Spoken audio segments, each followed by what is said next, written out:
On this episode of This League, we have a special interview with Zia Cooke, guard for the South Carolina Lady Gamecocks. She is the one who snatched that girl's ankles in high school, then pointed at her, then did this crazy layup, went viral. She's smart, she's funny, she's confident. She's going to be a star. I just know it. We also get into some news around the NBA. Man, Pelicans head coach Dan Van Gundy had a meltdown for the ages. Oh boy, that's the first thing we got to talk about. We're going to talk about how the Warriors are wasting what would have been probably statistically a unanimous MVP season for Steph Curry. His last 10 games have been absolutely absurd, and the Warriors just don't care. We have shocking developments. Shocking ones, Marty, about who actually was responsible for pressing for the play-in tournament to begin with. Rhymes with Lubin. All right, Marty. Wait, before we drop the beat, let me just say this. For folks who loved Biggie, which was me and Marty, the world of copywriting has come down for our heads like a guillotine. So now we have only music that is allowed to be used instead of, we've got Kids Bop, Teeny Bop. So we're doing the best that we can. I like the intro song. I like the intro and outro song. And I like that it's the same every time. So anyway, let's drop our kids beep. Stan Van Gundy just absolutely hates Lonzo Ball. He just does. He just does. Safe to say, in my opinion, I think in probably a lot of people's opinions, Lonzo Ball will not be back in New Orleans next year. So I was working on a segment during yesterday's game. The Pelicans were playing the Knicks in a beautiful matinee that was nationally televised. So me, living in New York City without cable, could watch that game. Yeah, finally. It was fun. Finally. I was like, yes, a Knicks game and a Nets game, both on ESPN. I like watching the Knicks. So do I. Yeah. And the Nets. I mean, I've been my Knicks and Nets experience this year of how good they've been and how little I've gotten to watch them on, we'll call it in legal means, has been disgusting. So anyway, I'm watching this game and I'm working on this segment about how cheap the Pelicans are, right? Mm-hmm. I don't know if you know this, but the Pelicans have never once gone into the luxury tax. Wow. Okay. Yeah, no, that's insane. I mean, it actually makes sense, I guess, the more I think about it. They've never signed a big name. They probably never would. They haven't really had more. Yeah, no, it makes sense. They're only one of two teams in NBA history that have done it, or never done it, and that is them and the Hornets. Hornets have also never gone, which makes sense, right? Like, you either don't have any talent that you will overpay for, right? Fair for the Hornets, or you're just flat out a cheap-ass, penny-pinching franchise, which makes sense. You know, because also this makes sense, and I just thought about it right now, that the owners of the Pelicans are the same owners of the Saints. So, when that happens... The Bensons, they're like, I got to choose one. Yeah, and it's kind of, that whole situation's weird with like the secession plan and stuff. That whole situation's like whack. Yeah. So I was reading this whole thing about how like the Pelicans can't sign Lonzo and Josh Hart unless they trade Eric Bledsoe, who I think is going to be difficult to trade given how, we'll call it, I don't know what you call it. Shittiness? Yeah. Like, who's going to take him on the roster, right? Yeah. So I'm reading about how Lonzo's the odd man out in New Orleans and how much they want to keep him and how sad that is. And the reason that they're going to have a hard time keeping him and why he's going to be the odd man out is because why? He has an agent who is going to squeeze every penny out of ownership. Yep. Lonzo Ball is rep by who? Rich Paul. The man. Rich Paul, you know him best by the man who got in LeBron James's inner circle by wearing a random old school jersey that LeBron James loved. Mm-hmm. And then they were friends ever since, and now he is a mogul. I used to be a huge Rich Paul hater, but it turns out he's just the best agent in sports. So like, now I'm kind of in. Yeah. I mean, if you're a franchise, you hate Rich Paul. If you're a player, you love Rich Paul. Yeah. Let's just talk about some contracts that are worth noting that Rich Paul has negotiated for.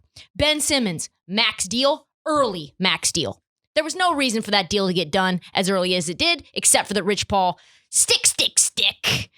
John Wall, max deal. Eric Bledsoe, whoa, overpaid, 4 years, $70 million. Draymond Green, way overpaid, 5 years, $118 million. J.R. Smith, 4 years, $57 million. There's a trend here. That was a fair deal, though. That was a fair-ish deal. I'm just kidding. I just love JR. Fair dish deal? I don't know. It wasn't. I just love JR. KCP, 3 years, $40 million. That one's wild. Tristan Thompson, 5 years, $82 million. Then backed it up after Tristan Thompson should have been out of the league with a 2-year, $19 million. Wow, the list goes on. And so I was thinking this. The Pels are going to have to pay for Lonzo. He's playing his best statistical year. He's a 3-and-D guy. They seem to like him around. Corey Brewer, the skills development coach, has nothing but fantastic things to say about how they want to keep Lonzo.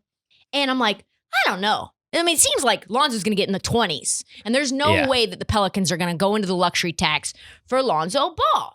But the thing is, like, he's shooting well. Like, you see all these graphics, like, oh, he's made more threes than, like, this player, Trae Young, Devin Booker, LeBron, like, blah, blah, blah. But, like, what else is he doing? What else is... I know what else is he doing. And so now, I don't even feel like we need to have this discussion. It's just completely irrelevant.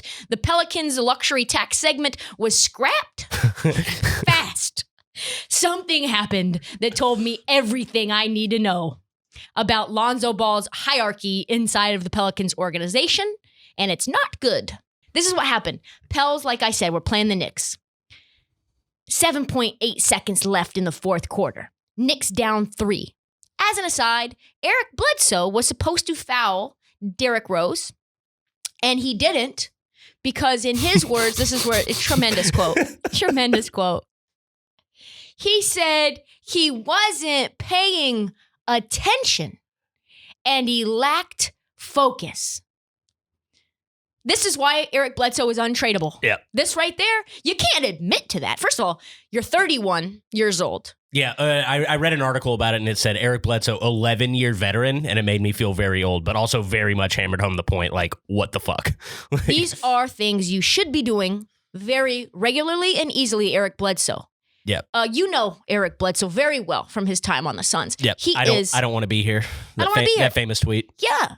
I mean, I don't want Eric Bledsoe to be here. That's what I want. If I'm a fan of that organization, I don't want him to be there. It's such sweet justice he ended up in this situation. Yeah. I love it. I hate that man. So Derrick Rose fakes the 3, somehow doesn't get fouled, drives hard to the left for a left-handed lay. That layup would be meaningless. They would lose by 1. Line, by the way, 1. So would have been a tough press. Would have been a tough push. So I was rooting for this. Anyway, Lonzo Ball cheats over. He's guarding Reggie Bullock in the left corner. Reggie Bullock is one of the best three-point shooters on the Knicks. He cheats over just enough that Derrick Rose kicks out to Reggie. Reggie hits the 3 with 2 seconds left. They're tied. They go into overtime, and you know what happens? Stan Van Gundy yanks Lonzo out of overtime for some guy. What's this guy's name? Najee Marshall. I had to look his name up because that's how irrelevant he is to the Pelicans franchise. Yeah, he's new, I think. He's new. This is the problem. And now I know that the Pelicans have so many guards because they have no reliable guards. Like you have 8 guards, none of them reliable. 100%, that piss poor decision by Lonzo Ball loses them the game. Like, yeah, I mean, he bit so hard on a play that, yeah, I mean, just like you said, it would have been nothing. You'd have had to shoot free throws again with like 2 seconds left, and you'd have basically been the winner. Meaningless. Yeah. And it probably would have ended up, you would have ended up winning by 3, killing the spread, and losing. My heart would be broken. But no, it 100% cost him the game, right? Yes. Listen, don't take it from me, Marty, because the world asked Stan Van Gundy what he had to say, and it was tremendous. Let's see what he had to say.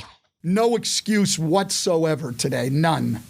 None. I don't care if you're a senior in high school. Oh, man. You can execute what we were supposed to be doing with 7.8 seconds to go. So no excuse whatsoever.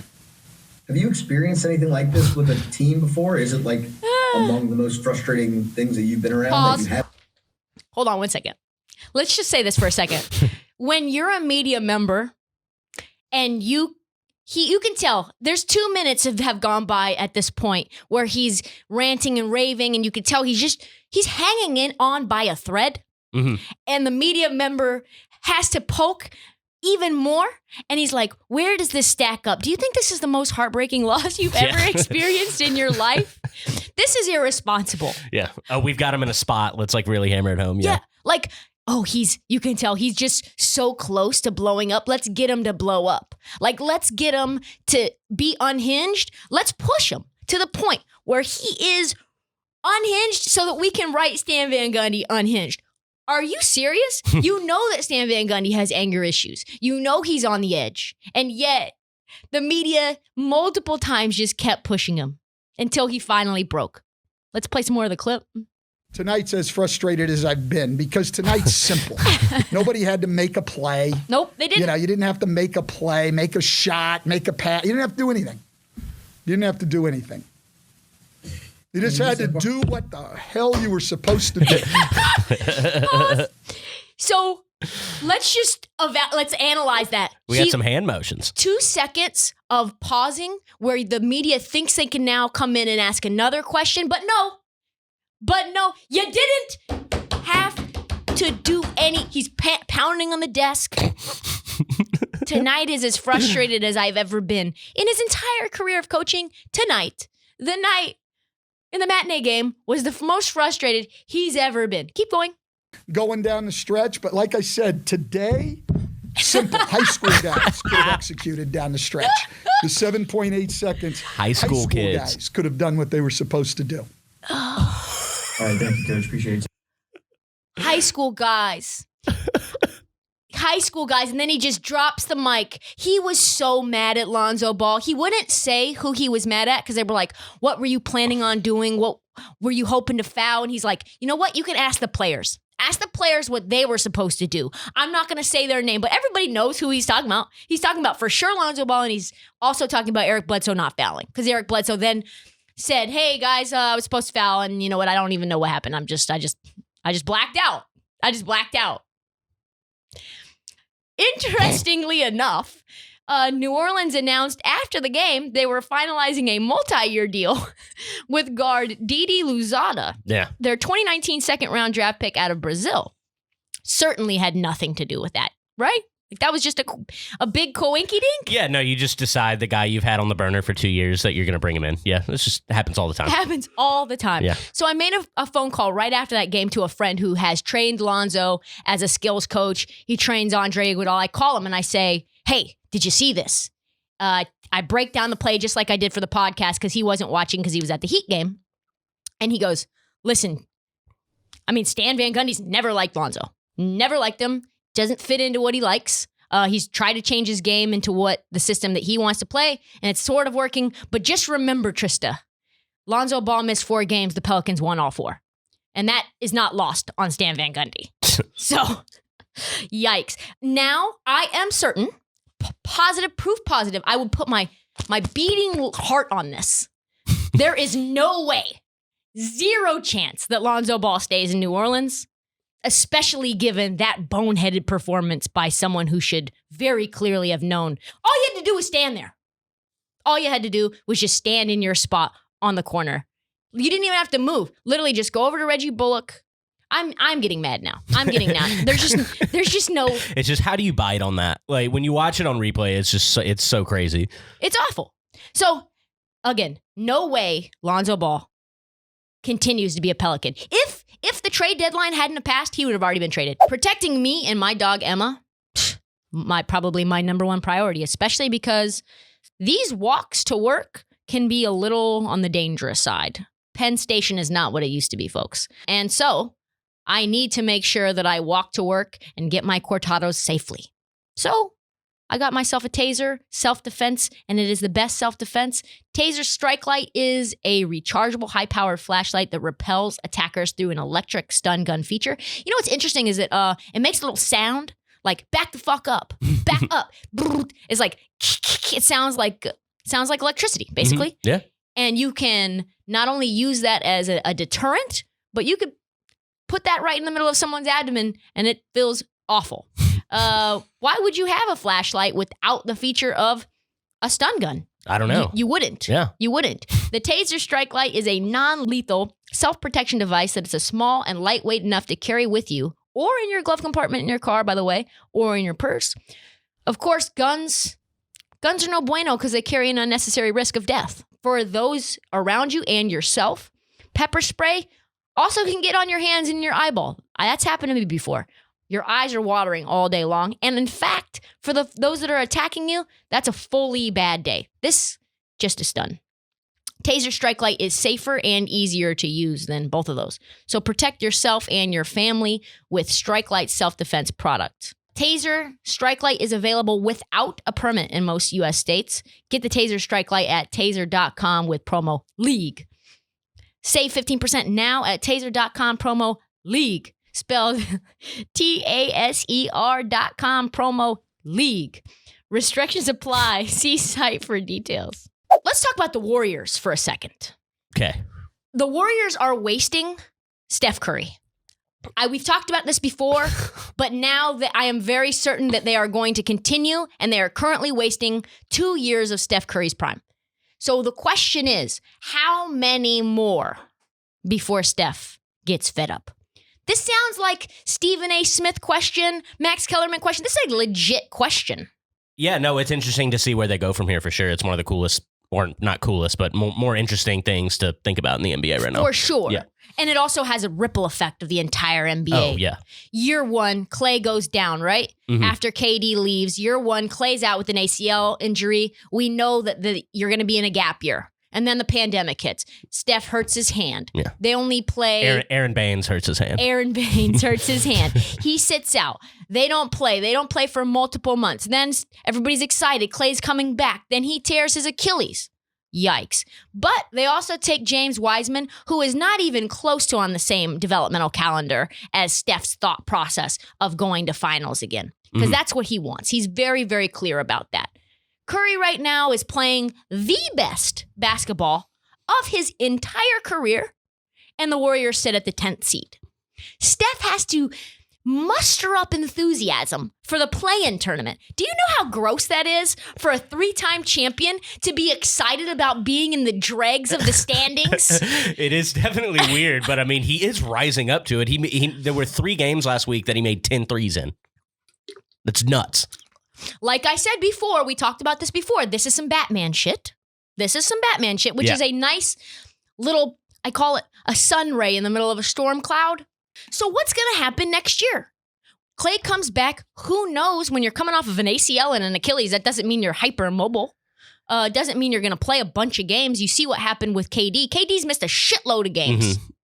I would imagine an Achilles and an ACL, it might be somewhat similar. I'm worried about Klay for sure. For sure. Yeah. Should be worried about Klay. I would really hope for the Warriors' sake they end up getting someone who can either contribute right away. Just trade that pick if you have 4. Just trade it. It's a deep draft. Get someone that contribute now. Yeah. Stop getting young guys. Steph Curry does not want more projects. I promise you. You already have Jordan Poole. You already have Nico Mannion. You have James Wiseman. He's out. You've got all these little young guns. And Steph Curry's like, dude, I went to 5 straight finals in a row. I'd like to continue that. Mm-hmm. So this is what he had to say to Rachel Nichols, which is what made me pause and think that there was a potential situation in play that Steph Curry could possibly be asking for a trade sometime in the future after his extension. You've talked about how it would be cool to play your entire career with the Warriors organization, a little Kobe Bryant style. How much of a priority is that for you? You have some contract decisions coming up this offseason.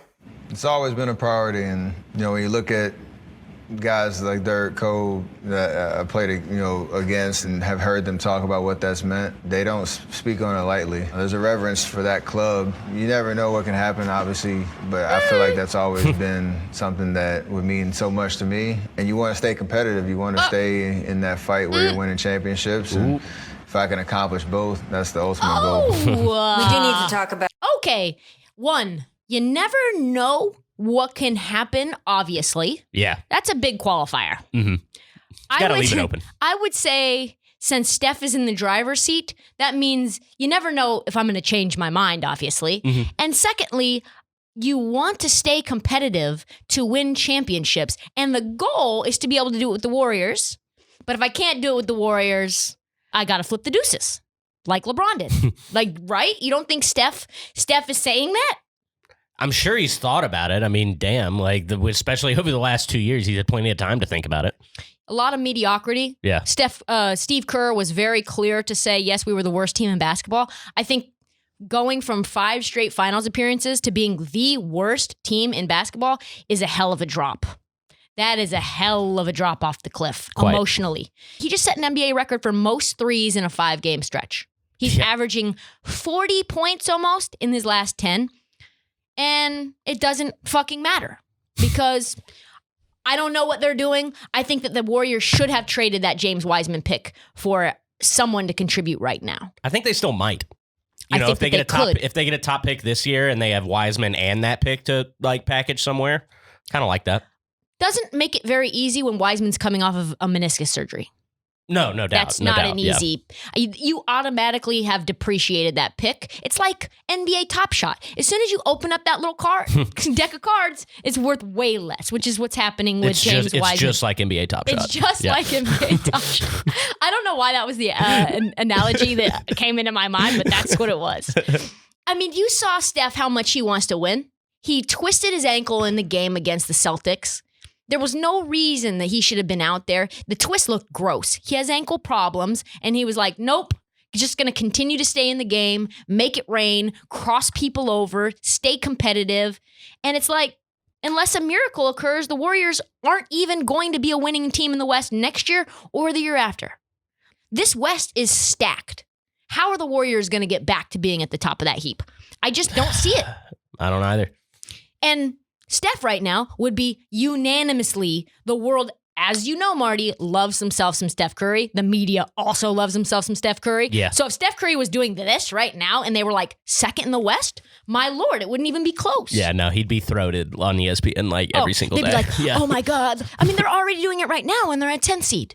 Right? It's like, no one cares about this. And yet they're doing like a full one-on-one national televised with Rachel Nichols, a whole NBA countdown on a game against someone who's like not even going to make the playoffs maybe. That's how good Steph Curry is. So do I think Steph Curry is going to sign in the offseason? Yes, because he wants that big time money and he knows he has flexibility to get out whenever he wants. Do I think that he's a Warrior for life? Gun to my head, gun to my head, gun to my head. I don't think so. Oh, it's so hard to project. That'd be so weird to see him on another team, though. Oh, man. Yeah. That's what it's going to take, though. You cannot win anymore with 2 All-Stars. So you're either going to need to bring one in or they're going to need to ship one out. We have a little update, Marty, on Mark Cuban. We do. Remember last week we talked about Luka being a bitch, complaining about the play-in tournament and how he thought it was unfair. And then Mark Cuban came in with his Superman cape and explained how mad he was about how bad of a decision, an enormous mistake to vote for the play-in tournament. Yeah, after losing 4 out of 5 games and compromising their position. Correct. Yeah. He just happened to get the feeling that he needed to make a statement. Yeah. Yes. He's just random. Mm-hmm. So, okay. Yes. That is a tough pill to swallow if you're the 7 seed. Someone's going to be the 7 seed. This is what happened. I pointed out that Cuban was, of course, one of every single owner that voted for it. Unanimous. But apparently this motherfucker, Mark Cuban, not only voted for the play-in tournament, he was the one who thought of the idea. He pushed for the idea, lobbied for it. How do I know this, you ask? Because our boy, Stan Van Gundy, tossed him under the bus. Big Stan. Old man Gundy can't get a defense in New Orleans, but he's just out here ripping scalps off, calling out names like his name's corrupt. It's a big week for Stan on the pod. Big week. Stan Van Gundy episode. He called out Cuban and said this. Listen, it doesn't matter what I think about the play-in tournament. We're trying to get in it. So what my own personal thing is on whether they should or should not have done it does not even matter. I don't even think about it. We're trying to get in it. That's what's important to me. But here it is. I thought that it was funny. That Mark Cuban, here's the big qualifier, who I absolutely love, by the way, pushed for it. Not only did he vote for it, he pushed for it. And now that they're sitting where they are, they don't like it. That is straight facts right there. That is straight facts. That's exactly what everyone is thinking and knowing. It's like, you can't just change your mind now that it doesn't suit you without looking like an absolute fucking hypocrite. I mean, really just a self-serving asshole that wanted this thing only because you thought it would benefit you in the first place. And now that it's to your detriment, you don't like it in hindsight when it was your fucking idea. Gross. As an aside, am I the only one that just has a hard time understanding the play-in tournament? Like, conceptually, how it actually works. Sometimes I have to go back and reread it. So 7 and 8 play. The winner of that just is the 7 seed. They move on. The loser apparently of that... not you. You know. Well, it's taken me until like about a week ago to really get it down. And then 9 and 10 play, and the winner of that play the loser of 7 and 8 for the 8 seed. Exactly. So recently, CBS wrote an article, and they said exactly that. The play-in tournament is the 7th seed will host the 8th seed in a 1-game matchup. The winner of that game earns the 7th seed. The 9th place team then hosts the 10th place team in a 1-game matchup. Loser of that game completely eliminated. Then the loser of the 7th versus 8th place game hosts the winner of the 9th place, 10th place game, 1-game matchup. Winner of that game wins the 8th seed, and the loser of that game eliminated. Those are going to be so fun to bet on. So fun. So here's the one thing that no one is talking about. Do you know who gets screwed by this, Marty? I'd have to sit and think. Whoever's 7. Whoever is the 1 seed, because they only get 3 days to know and prepare for who is going to be the 8th seed. Because there's multiple games that they have to play depending on when, in order for the 1 seed to know who they're playing. Yeah, that's a good point. Whereas the 2 seed, who's playing the 7, knows exactly who they're playing right away. Yeah. With a lot more prep time, a full week of prep time. I'm not saying that's going to make a difference, but I am saying that if I was the number 1 seed and I worked to get the worst team, I would be a little salty balls about that. Yeah, well, I've thought about it a lot because it's kind of, this is a little off topic, but it's kind of relevant to my team. I think 2 is the seed you want to be. With the Lakers probably at 4 or 5, I think 2 is where you want to be. 2 is the ideal seed in my opinion. And I think that's the ideal seed in the East and in the West. Yeah, they've certainly thought about it. If I've thought about it, coaches have thought about it, and GMs have thought about it. And if that's the case, then the way that you would actually, change that or fix that is this. If you're the 1 seed, you get to choose between the 7 and 8 on who you play. How tremendous would that be? Could you imagine like Memphis is 8 and Dallas is 7 and you're Utah and you're like, yep, we'll take Dallas. Damn. We'll give Phoenix the Grizzlies. I mean, that'd be a crazy way for it to work. Wow. I mean, who would even make the decision? Like the owner? Like how do you even... Maybe the head coach? Yeah. Head coach would make it? That's a crazy scenario though. Yeah. I don't hate it. I would love that. That would be so shade too. There'd be so much like grudge if you're the like 7 seed that actually became the 8th seed. Yeah. Or vice versa. I love it. Is the play-in tournament here to stay? I sure hope so. I think it is a tremendous wrinkle though.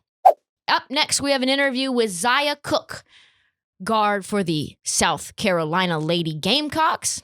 She is a bucket. She was funny. She had a lot to say about WNBA rules and the difference between boys college players and girls college players, which I thought was really interesting. She also had some casual, like low-key, high-profile, like stars that she's become friends with.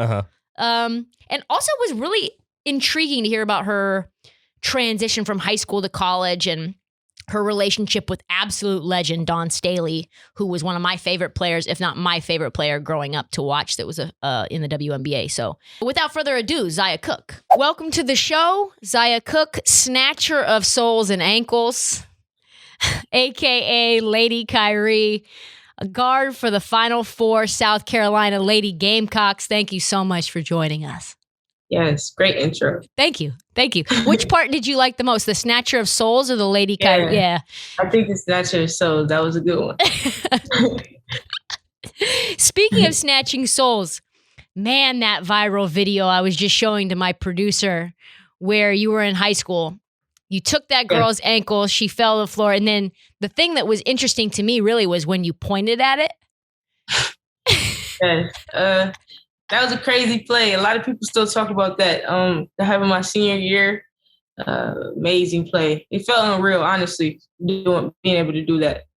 The fact that I thought was interesting was that you decided, like, no, right now I don't want to take this open shot. I actually want to finish around the rim. And you had like 3 moves around the rim, and all those people were collapsed around you. I don't even know where that came from. But the crazy thing about it is, like, the snatch back that I did and the point, I like practiced that with like an imaginary person on me. Like, I used to practice that.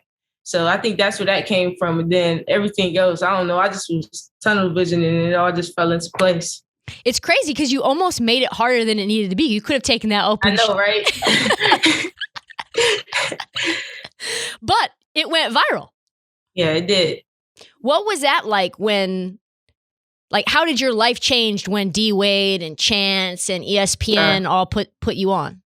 It just changed overnight for me, like literally overnight. I posted a video when I was at a restaurant. I'm just like, I'm gonna post this because I didn't really have content on myself. Like, people didn't record my game. I didn't have highlights and stuff like that until after that happened. So I do stuff like that all the time, though. It was just the first time it got caught on camera. So it was a good thing for me. I put it on Instagram, and literally I woke up and my phone was glitching. Like, it was so many notifications, so many celebrities hitting me up. And I've actually built a lot of relationships with people based off just that one thing. That one thing changed my whole social life. Wow. Yeah, you've got a ton of followers on Instagram. Yes. Who was the one celebrity that surprised you that reached out? To be honest, all of them. D Wade was one of the ones that really stuck out to me. But even like after all that happened, and all the way up to my freshman year in high school, I got a chance to talk to Kobe, John Wall. I built relationships with some YouTubers. Right. Recently, I've connected with Michael B. Jordan. So it's like a lot of celebrities have noticed me. Just casual Michael B. Jordan. Just yeah, that's my guy. Lil Durk too, my favorite rapper. Oh yeah, I like Lil Durk. Yeah. What advice did you get from Kobe when he reached out? It's crazy because he had liked one of my pictures on Instagram, and I DM'd him like, wow, I can't believe you just liked my picture. It was a video of me and my dad. So I understood why he liked it, because him and his daughter. And I just asked him, like, one day, can we work out together? Like, that would be a dream for me. And he told me yes. He said, whenever I get the chance, we could do that. And he also told me to tell Dawn, he said, hey. So that was the moment that I had. We unfortunately didn't get a chance to finish through with that, but it was a blessing to be able to have a conversation with him. Yeah, no doubt. So there were, I saw this on, I forget where I read this, but you were recruited as a 7th grader? Yes, I got my first offer in the 7th grade. What is it? Eastern Michigan. Yeah. What was it like to be a 7th grader and get recruited? Are there scouts coming to your middle school games? Honestly, I do not. No. I was going to camps. Okay. It wasn't them coming to my games. It was me going to like their camps, and I got my offers from there. But I didn't even really know much about college when I was in that 7th grade. Like, I was worried about high school. So it was like, I was getting the offers and I was just like, okay, but like, I just want to focus on high school right now. But I will say getting those offers early definitely helped me get to my junior year. I was able to get a top 5. So building those relationships early helped me out a lot too. How do different schools recruit differently? I've always been curious about that. It's been so long. I think I will say it's some coaches that hit you up a lot, like they'll call you a lot. It's some coaches that prefer to just come see you, just come to your games. It's just things like that I would say that is how coaches get to know you and things like that. But I had a lot of the coaches that will call me, FaceTime me, and then towards my junior year, they'll just pop up on me like, hey, what's up? Like, stuff like that. So I got a chance to build some very good relationships, coming on visits, stuff like that. Were the pitches different in terms of like how different head coaches or assistants decided to try to like get you to come to their school? Not really. That I can remember, no. I don't think the way that they asked me to come to their school was different. I don't think so. I can't remember. It's been a long time. Why did you decide to choose South Carolina and play for Coach Staley? I think the one thing that Coach Staley had that a lot of the coaches, well, I don't want to say that they don't have, but that I realized first from her is that she was the type of coach that was very real with me. Like I could talk to her about anything. And most of the time when we talked on the phone, it had nothing to do with basketball. So for me to know that she already knows the basketball part I have, but she wants to get to know me as an individual, it definitely caught my eye, caught my attention. And it made, from the jump, it made me feel like I was at home. And she also gave me like a connection, like a second mom, you know, so like a family member. I kind of got that vibe from her. She was one of the coaches that I could actually say I love you, because we built that type of relationship to where I actually have love for her. And I think God just led me to this school, led me to play for her. Yeah, she was actually one of my favorite players to watch when I was a kid. I've heard that she likes to still go one-on-one with her players. Does she still do that now? I wish. She used to do that, though. Honestly, she did. But I wish she would play me. Oh, my God. I really do. I tell her that all the time. But, like, she'd get shots up with us sometimes. Or she'd just shoot around, stuff like that. She does push-ups with us. But I told her, we've actually had a few conversations. I'm like, if we play one-on-one, I'm going to win. Like, she's like, no, there's no way that you'll win. So, like, we get real competitive with those conversations. Do you think in Coach Staley's prime you could have snatched her ankles? Yes, I think I could have. Yep. 6-time All-Star, top 15 player of all time, and you would snatch them. Would have snatched her ankles for sure. So she calls you a killer. A lot of people think that they're killers, right? Like, I think that has become kind of an overused word. I've seen you, obviously, some tape. For sure you are. Right. What does that even mean, though? Like, when someone says that about a player, what is a killer really out there on the floor? I think it's just somebody that's laser focused. For me, I'm just going to describe what I feel like me being a killer is. Somebody that doesn't back down from anyone, doesn't care who you are, what's your accolades. Feel like they're in the same boat. You know, feel like you can do the same thing that they're doing. I think that's basically just it. Someone that fights hard. Stuff like that, and knows how to take over. So I think that's where she got that killer for me from. I listened to, talk about Kobe, I listened to an interview not too long ago. I think maybe a couple of days ago it went sort of viral, where he was talking about one of his former teammates said, hey, when you guard Michael, don't look him in the eyes. And he was like, no, I'm the kind of guy that you don't want to look at in the eyes. Exactly. Do you feel like that too, that you kind of lock in and become almost an intimidating player to guard or to be guarded by? I don't know if I'm an intimidating player to be guarded by, but I know I'm not intimidated at all. So I can't really tell you how other people feel, but I know if someone told me like, they don't want me to look Michael Jordan in the eye, I'm going to make sure I look him in his eyes. Like, I want you to know that I'm hearing what they're saying, but I'm not scared of you, you know? So that's just my mindset with everything I do. What was the transition like from high school to college? Ooh, big transition. A lot of, I would say the biggest transition is the mental part. It's a lot of games. Like high school, you have a lot of games, but you play way more in college. So I had to prepare myself for that. Learning curves. I've been through a lot of learning curves that I didn't go through in high school. Just having to learn the game. It's a bigger step. It's a whole nother level. So I had to adjust to that, and I'm still adjusting. So was it like the level of competition? Was it the changing of the scheme? Was it sort of the fact that you were all on your own? It's everything, really. The level of competition definitely changes. You're playing against people that have been here for a while. They know what's going on. You're a newbie. You don't know what's going on. It's a lot of things that change. The scheme as well. Like I prepare for games way different than I prepared in high school. Like I just get up 30 minutes before the game and just go. But in high school, like you actually have to be here an hour before. You got 2 hours before we have scout. We have to know the whole scout. So it's like you got to know the personnel. Like in high school, I didn't really have to do any of that. So it's all like a learning tool. Watching film. I never watched film in high school. It's a lot of things that are different. And your body comp changed, right? Like I think I saw something where you grew and you gained a little bit of weight and muscle in your freshman year, and then you leaned way out sophomore year. Yeah. Yes, definitely. My freshman year, I can't even remember how much I came in and I was 130 something, and I ended up at 150. So I gained a lot of weight, but the weight came from me just feeling like thinking I could still eat the way I want to eat, even though I'm growing as a young lady, and I'm out here doing more. But also, I was putting on weight muscle as well. A lot of the weight that I had was definitely muscle mass. But changing my diet is something that I'm still continuing doing. But back then, my diet was really bad. So I'm keeping that weight down. Hopefully, I'll never get back to that because it was hard playing with all that weight. Yeah, even though you could take the hits, it like changes the speed as well, right? That's what it was. Honestly, like I was still getting shots off, still doing that, but I felt steps behind, like guarding people.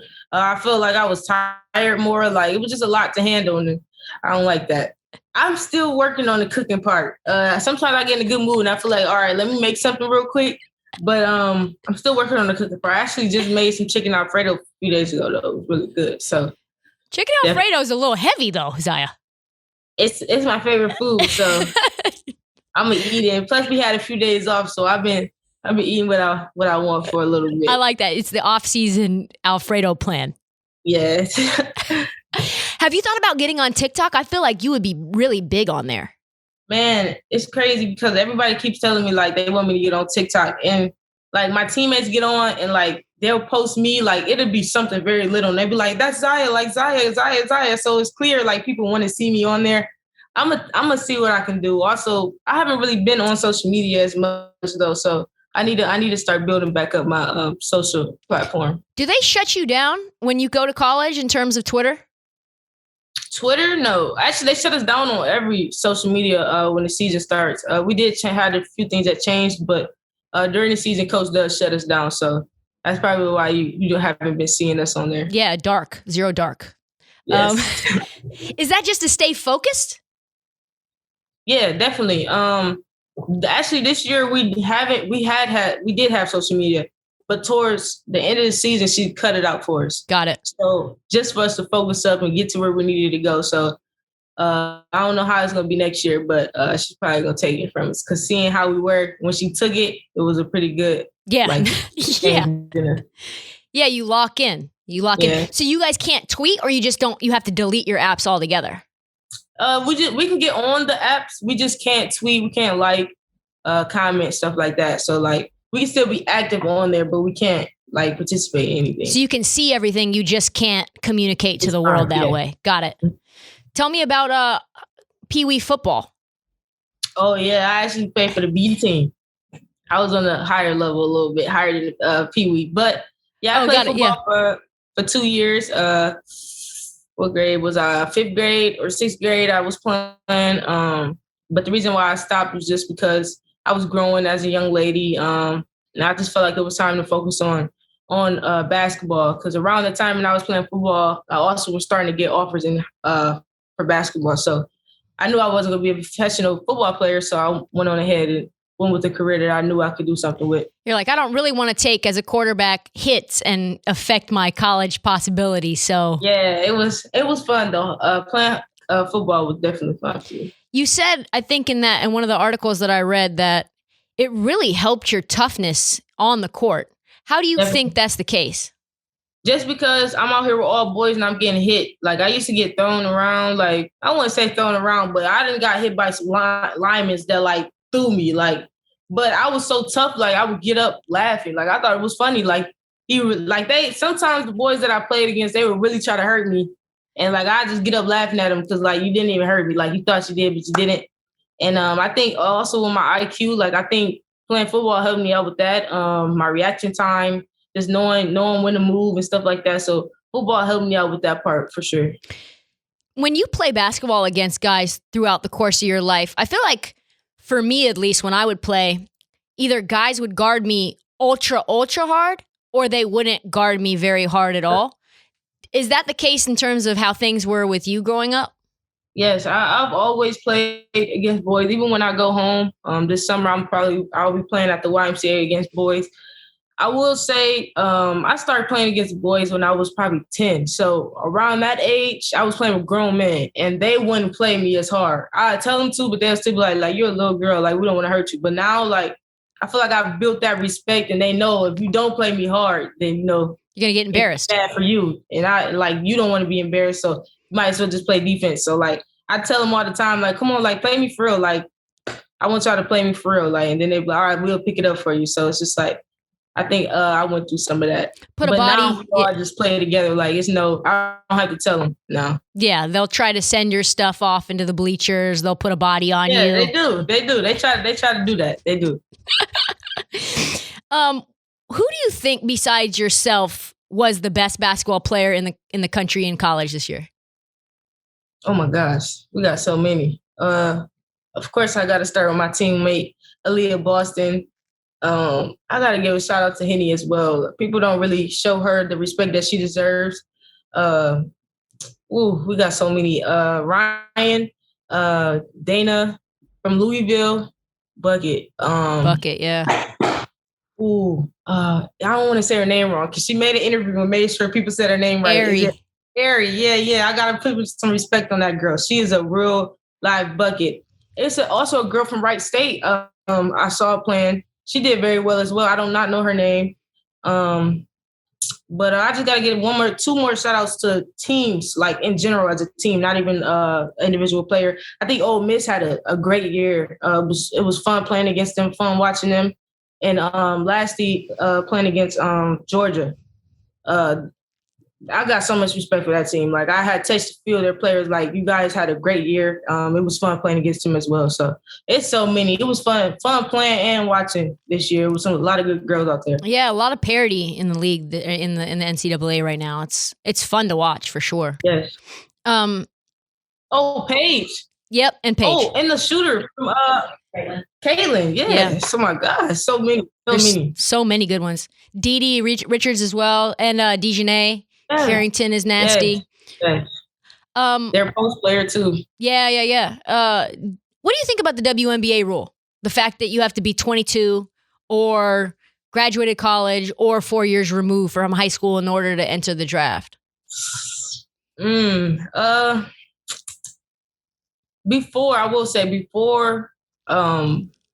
I got into college, I did think that they should change that rule. But I also think it's good to get the experience. I feel like it's different from boys than it is with girls. Like, honestly, I feel like if we had to do 1 year and done, I wouldn't have been ready for that. I don't think I would have been ready physically, mentally, and I don't think my game has developed enough. I feel like I'll be ready when I'm a senior, I think that's just a tradition of a woman. That's how it works out with women. And also, I think if we were if it was one and done, I feel like a lot of people would be so focused on just getting to the league instead of the other important things that comes with being in college, like get the full experience, learning the game, playing with great players, stuff like that. So I'm happy. I want to say I'm happy that it is the way it is, but it's just life. I think I'm fine with the rule. I've been embracing every moment so far. It's no rush for me to get to the WNBA, but I'm sure by my senior year, I'll be ready to be there. Do you think it would be better for the men's game if they did it that way?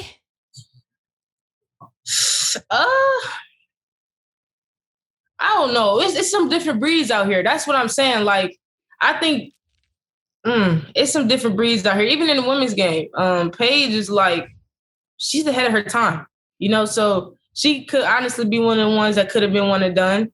But just imagine where she's going to be her senior year. Like, she's going to be a whole nother player. So it's just like, get that experience. But I think with the men, there are some players that could be one and done, but I think there's more that should just go ahead and get that experience and wait it out. Yeah. Definitely. You think you could compete on the WNBA level right now? Yes, I do. I think I could compete. It's so crazy because I was like in the 8th grade, I played against some girls from the Seattle Storm, and like I knew like I wasn't as good as them, but I felt like I could be where they're at. So all the way back then is when I knew like, wow, like I might be able to be in the WNBA, but I definitely think I could compete at that level. But just me personally, I I'm happy that I'm not there yet because I got a lot to work on. So you think you could now, as coming into your junior year, do some runs with the WNBA players and hold your own? Yeah, that's my plan actually, to get in the gym with some WNBA players, and a lot of WNBA players have a lot of respect for me. They see the potential I have, so that shows that I'm going in the right direction. Who do you want to train with? Well, I want to train with a lot of people. Kelsey Mitchell. I wish I could train with Asia Dirk, Asia Wilson. It doesn't matter. Anybody that's there, and Jewel Lloyd is really good too. I really like Jewel Lloyd's game. Really good, really good. It's a good one actually. Yeah, she's got handles. It's a lot. It's a lot of people that I just want to learn from them. Definitely a lot. Yeah, I mean, your game to a degree is like you and Ari both have sort of similar games in certain ways. Obviously, she's 3 inches smaller than you. I like her mid-range, and I think you can finish just a little bit more like Kyrie. You guys have very similar handles too, step backs. So, I mean, I think she's projected to go top 5. So I think so too. I DM'd her a few days ago. She just DM'd me back today. It's crazy we talking about her, but I got so much respect for her, especially because of her height. And I love the way she is on the floor. Like, she has so much swag.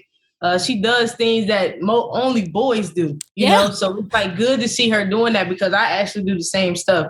And I think girls that play like that are the most exciting to watch. So, and I think big for the game. Like the more female players that play like what you would see loose, free. Yeah.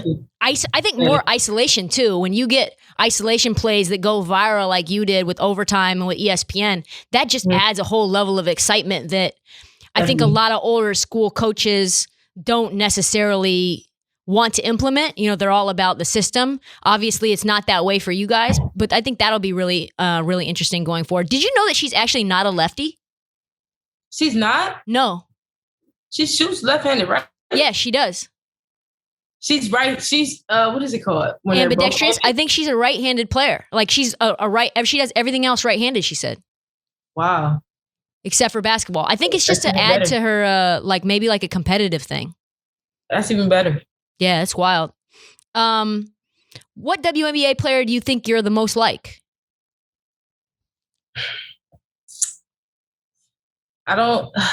Honestly, I wouldn't compare myself. And that's all respect to everyone that's in the WNBA. But I feel like I'm my own player. I haven't really came across a WNBA player that I felt like was me, or I was them, or I could be compared to. And I've always said this since I was young. I just want to be the first me. I don't want to be the next her, or even the next him. I want to be the first Zia Cooke. But I'm not taking anything away from anybody that's in the WNBA. That's just personally how I feel. So yeah, so you basically just like there is nobody's film that you would stack up to your film and it looks similar in your mind. No. Yeah, I didn't think so.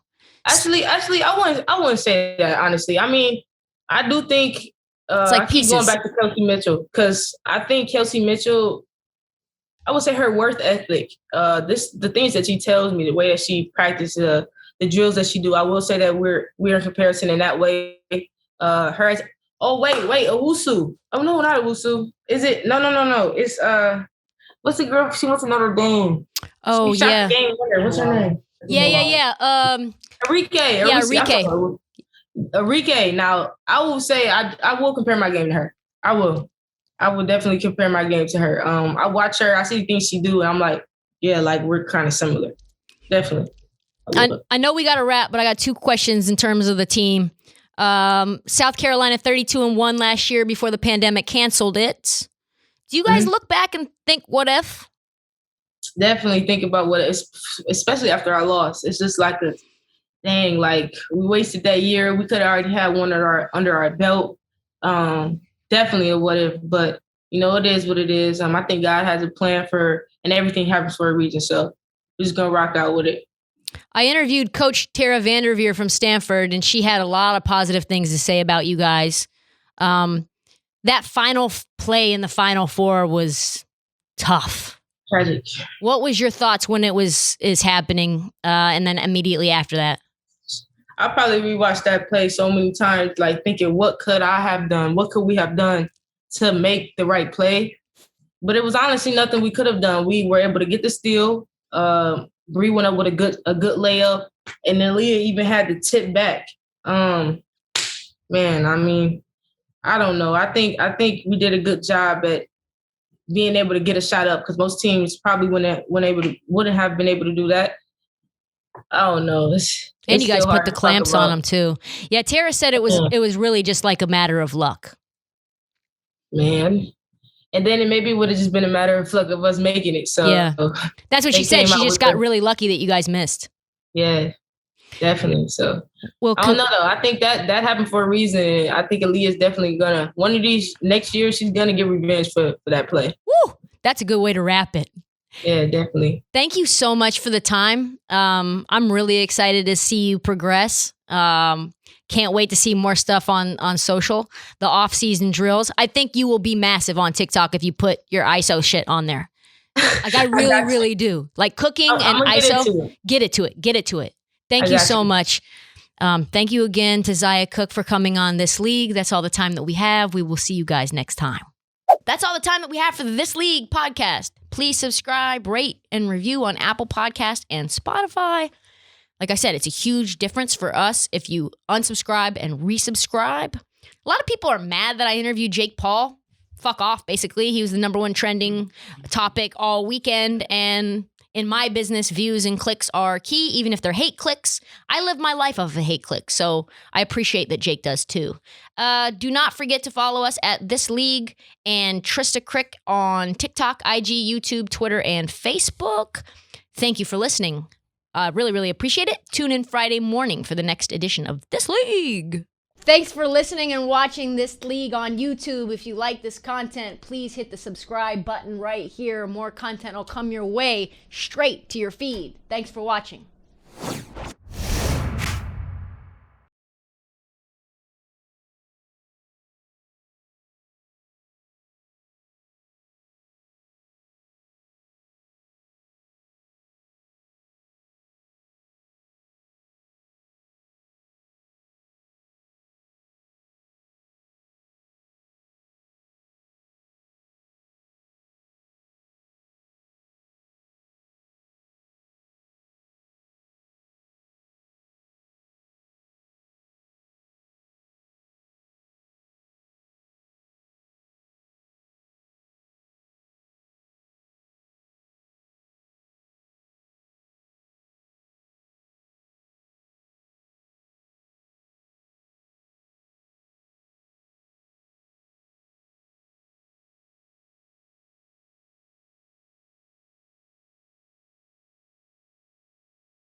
I'm overcoming the obstacles. I'm conquering the impossible. They said I was being illogical, but I have become the unstoppable. And why would I stop? Got a lot to do. I'm trying to travel where it's tropical.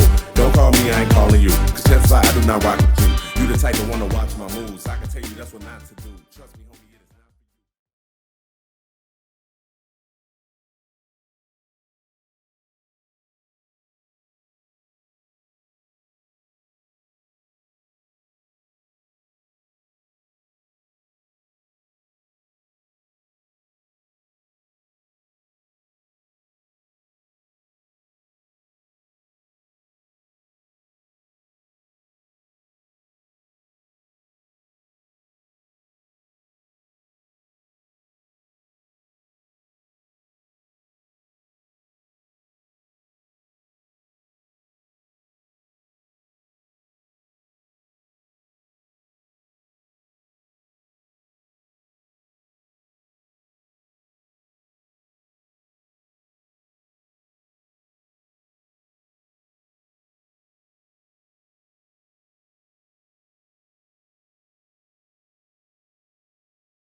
Unbreakable, one shot, unshakable. Break away my appetite, insatiable. I want it all and I'm better than ever before. There is no limit, pain and suffering I will endure. I'll be the